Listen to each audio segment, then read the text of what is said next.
Thank you, Chairman of Community.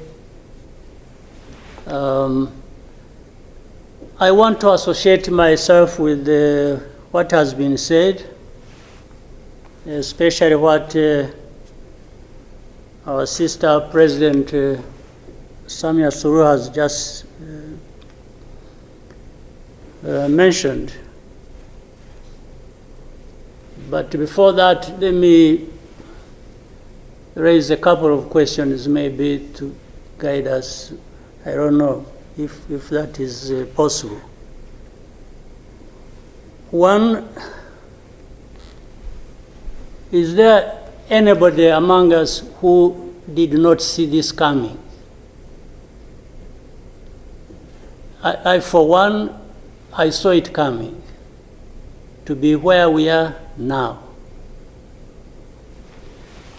I saw it coming because I did not see who was taking charge of the process, who was listening, who was trying to provide any kind of guidance as to what we should be doing from one thing or one day to another. And by this, I want to also ask, as the East African community, what did we want from the beginning? Or what did we do about that?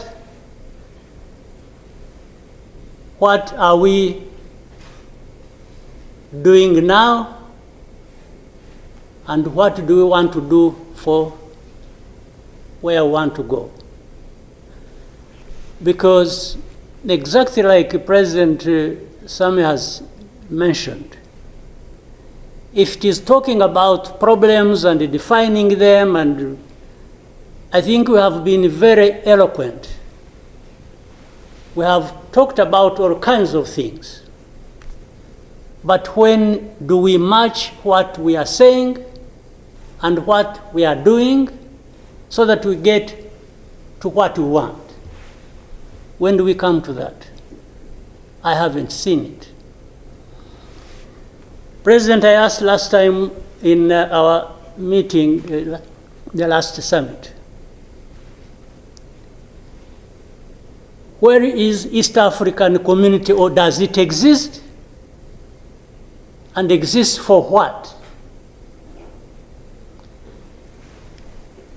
By the way, even now, the person or the country we are talking about is not represented as we are discussing.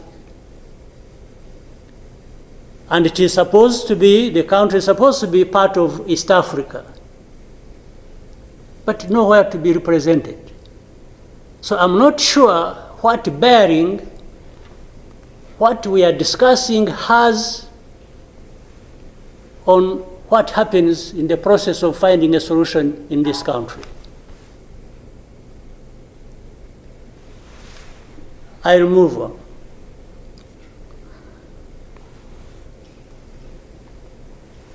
The conflict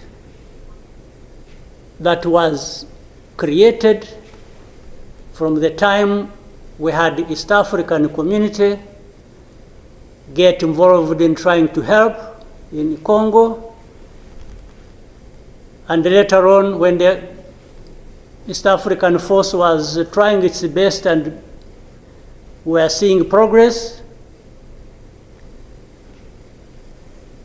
Tshisekedi decided they are not doing what he wanted and went to SADC. SADC agreed they would come and do what he wanted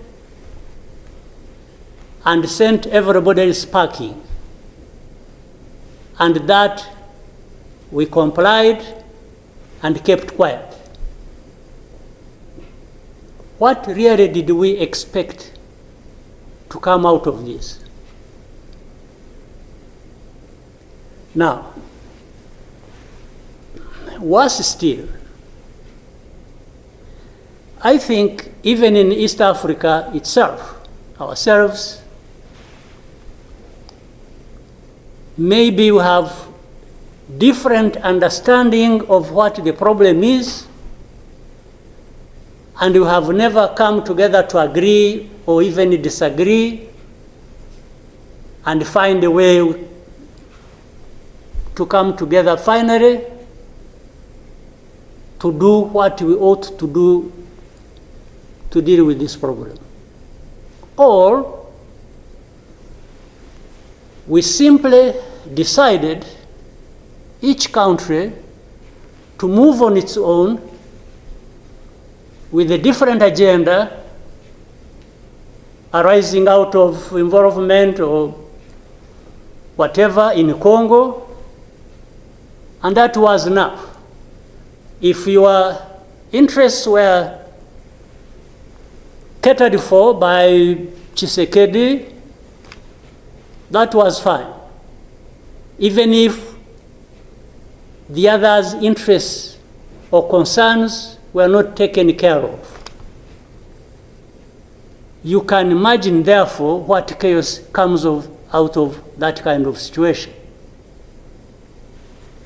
We are, on one hand, assuming or pretending we are coming together over an issue and trying to find a solution, while at the same time, each country is pulling in its own direction, different from the others. This is the fact of the matter. Now, but even if we were doing everything right, all of us, nothing is going to come out of it until those mainly concerned are also part of it and participating and contributing to the success of the process through which they are getting the support. But if the parties decide or accept to be manipulated, because, and by the way, that's exactly what happened. And I think in Congo, there are experts for doing that. They would go to one party and promise them something, and then they would decide to keep quiet about what is obviously going to result into problems like we are seeing now.